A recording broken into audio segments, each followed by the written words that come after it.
Hey guys, I emailed Tormach about my X-axis drive not working like it should.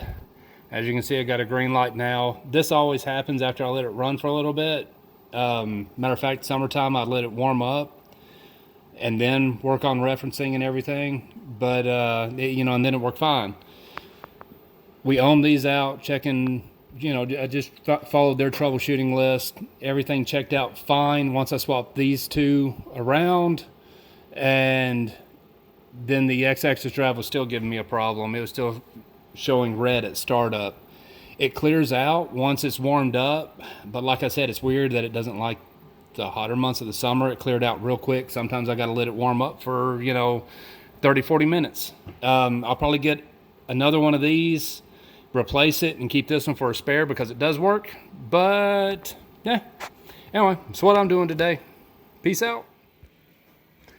Another little bit of quick shop update. The CNC conversion on the lathe, as you can see, just kind of on hold. I got to flash a beagle bone, get the probiotics breakout board set up on it.